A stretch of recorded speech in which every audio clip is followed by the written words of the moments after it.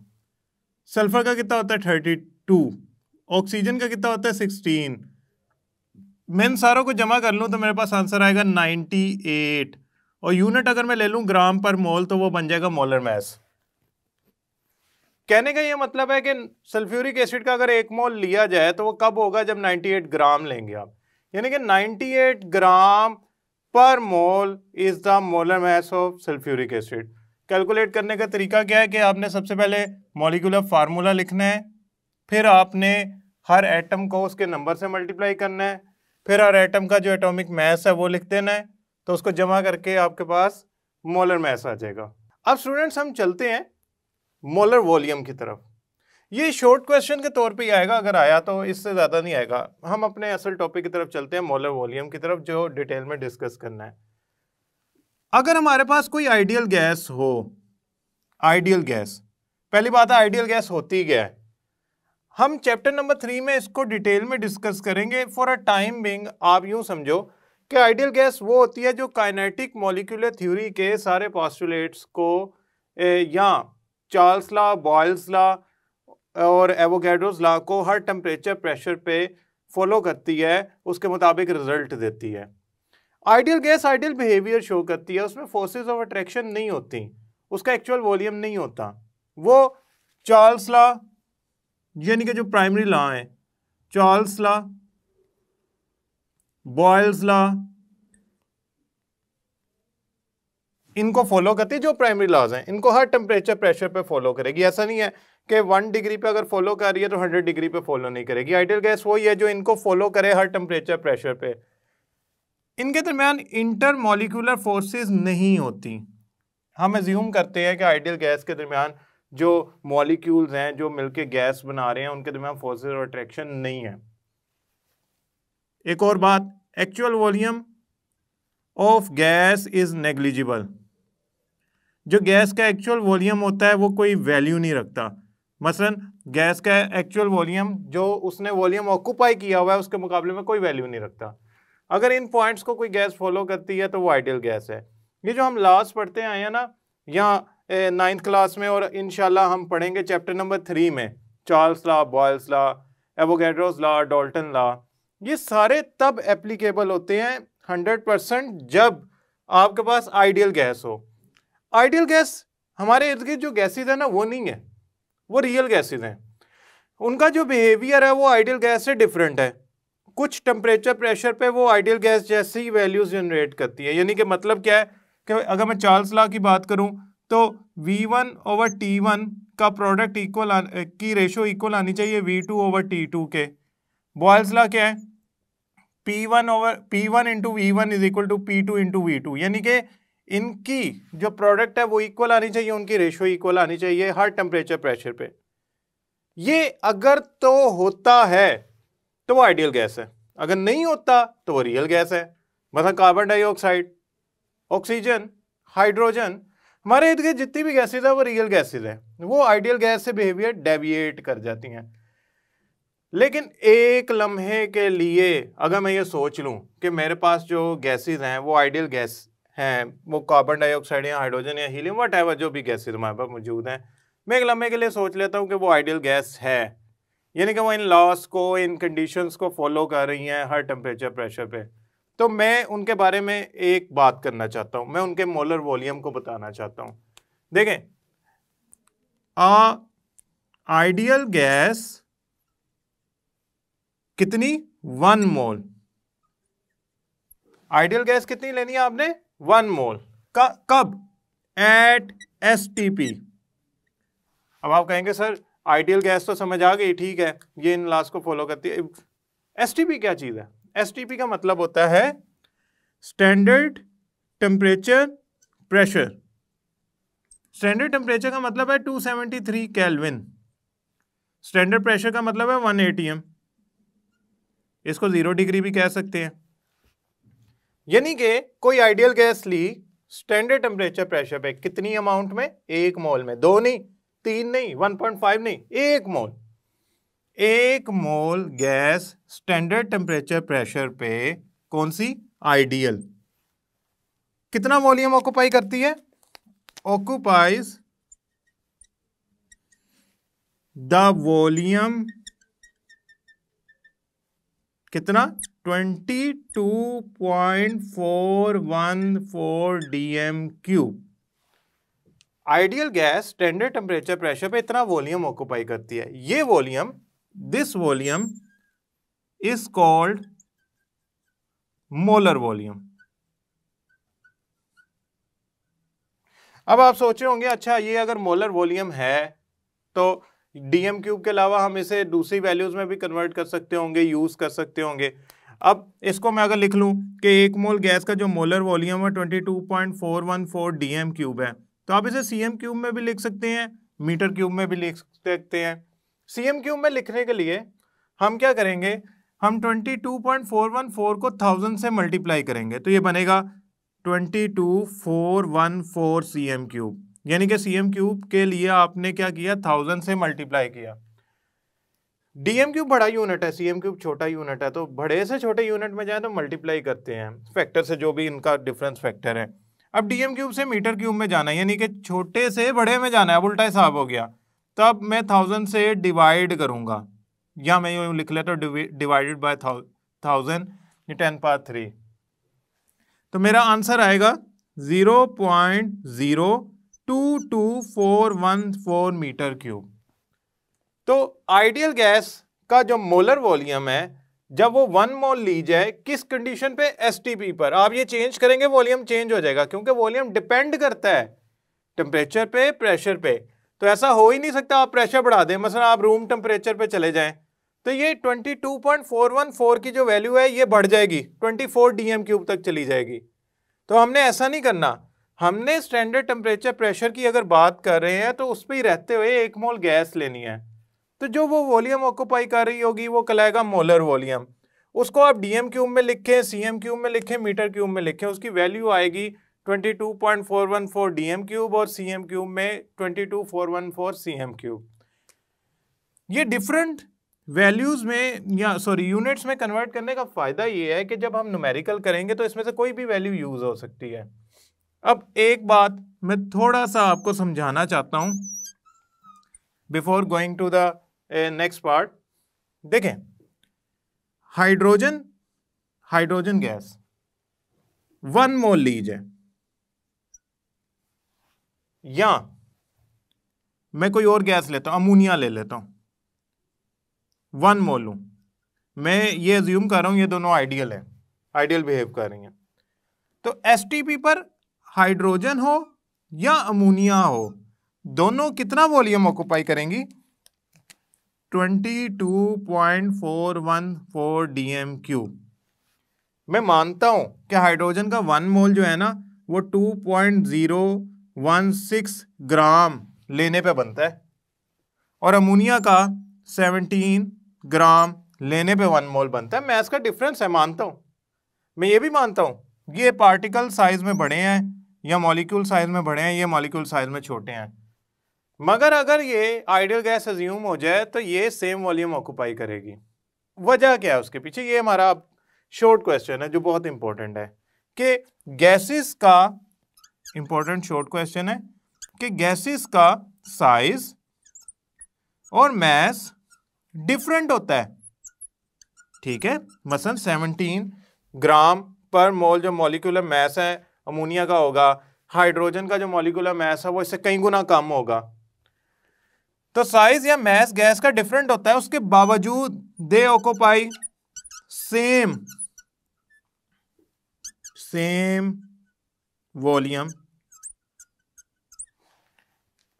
क्या वजह है इसकी? क्वेश्चन यूं आता है, द हाइड्रोजन और एनी अदर गैस, कोई भी दो गैसेस का कंपैरिजन दे सकते हैं, सल्फर डाइऑक्साइड दे देंगे, या दे विल सिंपली जेनेरिक कह सकते हैं कि दो गैसेस है, they have different mass and different size of their molecules but still they occupy the same volume at STP if they are taken as 1 mole। Means 1 मोल लेना है इन दोनों का, तो उसके होने के बावजूद कि इनका मास और साइज डिफरेंट है वो सेम वॉल्यूम ऑक्यूपाई कर रही हैं। उसकी वजह क्या है? उसकी वजह बड़ी सादी सी है। जो गैस का वॉल्यूम होता है, मसलन उनका साइज और मास डिफरेंट है, मैं मानता हूं, मैं ये मानने के लिए तैयार हूं गैस का साइज और मास डिफरेंट है, लेकिन साइज और मास डिफरेंट होने के बावजूद एक गैस के मॉलिक्यूल में दूसरे गैस के मॉलिक्यूल से 300 गुना फासला होता है उनके अपने साइज का। यानी कि अगर मैं यहां पे थोड़ी सी स्पेस यूज कर लेता हूं, इतनी सी, एट एसटीपी एक मॉलिक्यूल से, ये हाइड्रोजन का एक मॉलिक्यूल है, ये दूसरा हाइड्रोजन का मॉलिक्यूल है, मैं इनको दो डाई एटम से नहीं बना रहा, मैं सिर्फ साइज के तौर पे शो कर रहा हूं मॉलिक्यूल। इनका आपस में जो फासला है एसटीपी पर वो इनके डायामीटर के 300 गुना है। ये ऐसे ही है जिस तरह मैं एक बंदे से 300 गुना दूर खड़ा हूं। अगर मेरा डायामीटर 3 फुट का है तो मैं चौड़ाई में 3 फुट हूं, तो मैं क्या करूंगा, दूसरे बंदे से 900 फुट दूर खड़ा हूंगा, 300 गुना दूर खड़ा हूंगा। तो 900 फुट दूर होना, यानी कि मैं अगर 3 फुट चौड़ा हूं तो इतना दूर जाना उससे बहुत बड़ी वैल्यू है।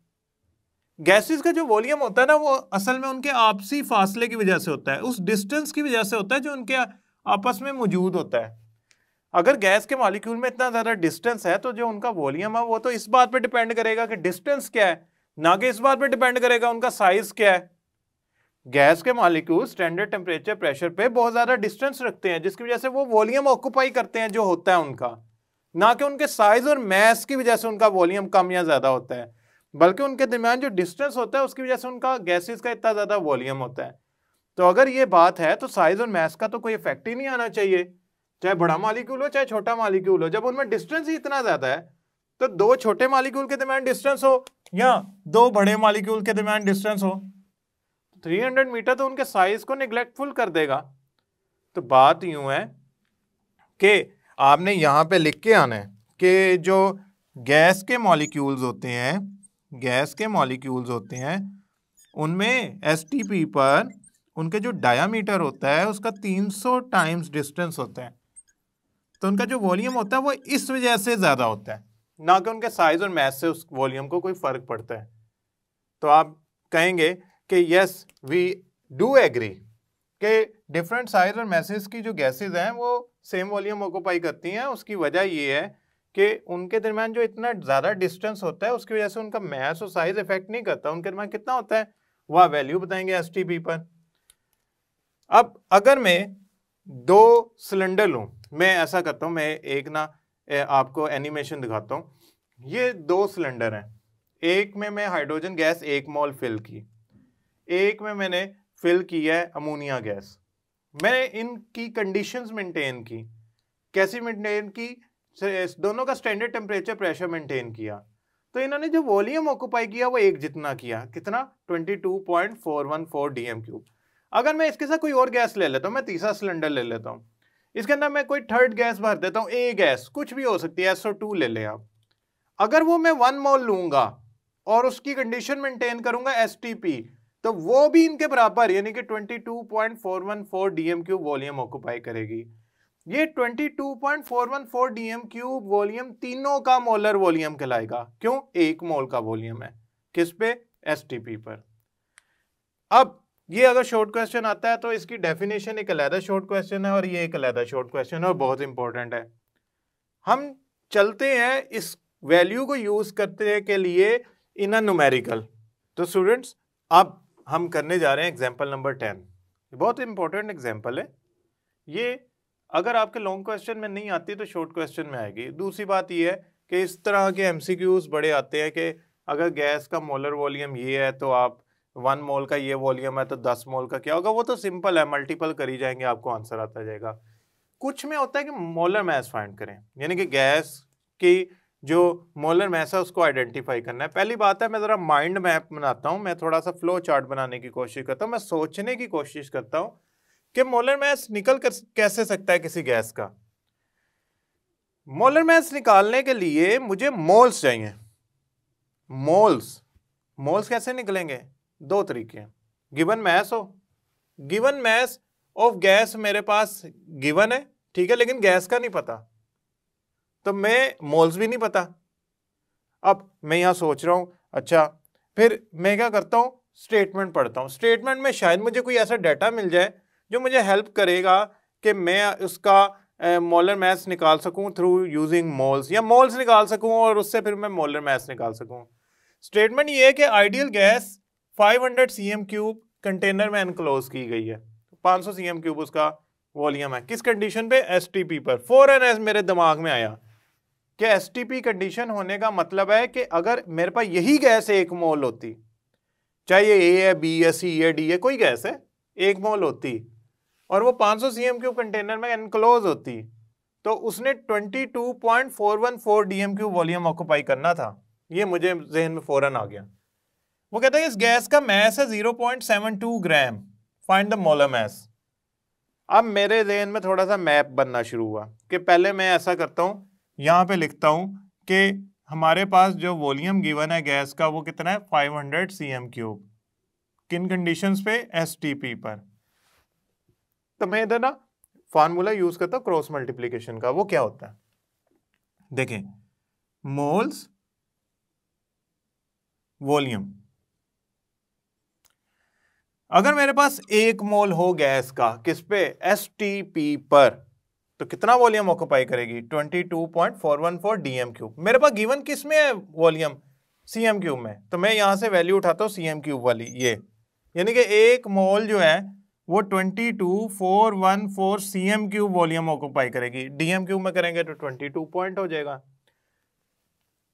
अब मेरे पास वॉल्यूम कितना है, 500 सीएम क्यूब, ये कितने पे ऑक्युपाई होगा, एक्स पे, क्रॉस मल्टीप्लीकेशन वाला फार्मूला, ये इससे मल्टीप्लाई हुआ ये इससे, तो यहां से मैं आगे लिखता हूं x multiply by 22.414 500 multiply by 1, तो यहां से x यानी कि मोल्स की वैल्यू क्या आई, 500 multiply by 1 divided by 22.414। Okay, अगर मैं इनको डिवाइड करता हूं तो मेरे पास आंसर आता है 0.023223 मोल्स। ये मेरे पास मोल्स आ गए गैस के, कब, जब मेरे पास गैस होगी 500 सीएम क्यूब, 500 सीएम क्यूब। ये मेरे पास मोल्स आ गए कब, जब मेरे पास गैस होती है 500 सीएम क्यूब, यानी कि मैंने एक्स की वैल्यू निकाल ली, 22.414 सीएम क्यूब पे 1 होती है तो 500 सीएम क्यूब पे 0.02 जो भी वैल्यू आई है वो होगी। अब मेरे पास मोल्स आ गए हैं, मैं इससे मोलर मास निकाल सकता हूं, भला कैसे, ये देखें, N is equal to mass over molar mass. अब आप कहेंगे सर मोलर मास निकालना है ना, तो मोलर मास को इधर है, मोलर मास को इधर ले जाएं और मोल्स को नीचे ले आए, तो ये नई इक्वेशन क्या बन गई, molar mass is equal to mass over moles. मेरे पास मोल्स क्या है जिसको मैं n से लिख रहा हूं, मोल्स क्या है मेरे पास, मेरे पास मोल्स आए हैं 0.0223, मैस क्या है 0.72 ग्राम, ये गिवन था मेरे पास, तो ये आ गया ग्राम, ये आ गए मोल, यूनिट तो वैसे ही बन गए मेरे ग्राम पर मोल जो मोलर मास के हो सकते हैं। ये चूंकि वैल्यू इसमें इनकॉर्पोरेट होनी थी तो मैंने इसीलिए पहले इसको भी समझा दिया था। समहाउ इसका आंसर आया 32 ग्राम पर मोल। ये मोलर मास आ गया उस गैस का जो अननोन गैस हम फाइंड करना चाह रहे हैं। अब एक मेरा सवाल है, आपके ख्याल में ये 32 ग्राम कौन सी गैस हो सकती है, सोचिए। एक गैस है जिसका मास 32 ग्राम हो सकता है। मैं आपको यहां पे एमसीक्यू लिख के दे रहा हूं, मैं चाहूंगा कि आप खुद ही फाइंड करें। Hydrogen A option, B option oxygen, C option ammonia और डी ऑप्शन है नाइट्रोजन। ये अब आपने फाइंड करना है कि इसमें से कौन सा ऐसी गैस है जिसका मोलर मास या मॉलिक्यूलर मास जो है वो ये निकलता है। स्टूडेंट्स, अब ये न्यूमेरिकल 1 और 2 शॉर्ट क्वेश्चन और एक ये शॉर्ट क्वेश्चन, इसे अच्छी तरह कीजिएगा। स्टूडेंट्स याद रखिएगा, गैसेस के दरमियान एसटीपी पर 300 गुना उनके डायामीटर का फासला होता है, बहुत ज़्यादा फासला होता है, इतना ज़्यादा फासला कि उनके साइज और उनके मास का उनके वॉल्यूम पे कोई इफेक्ट ही नहीं होता। अल्टीमेटली उनका जो वॉल्यूम है वो उनके दरमियान जो डिस्टेंस है, गैप है, उसकी वजह से होता है। मोलर वॉल्यूम क्या होता है, इसकी डेफिनेशन, मोलर मास इसकी डेफिनेशन, और एग्जाम्पल जो मैंने आपको करवाई है, ये सारे इंपॉर्टेंट हैं। मैं उम्मीद करता हूँ आपको ये टॉपिक समझ आया होगा। नेक्स्ट लेक्चर तक के लिए अल्लाह हाफिज़।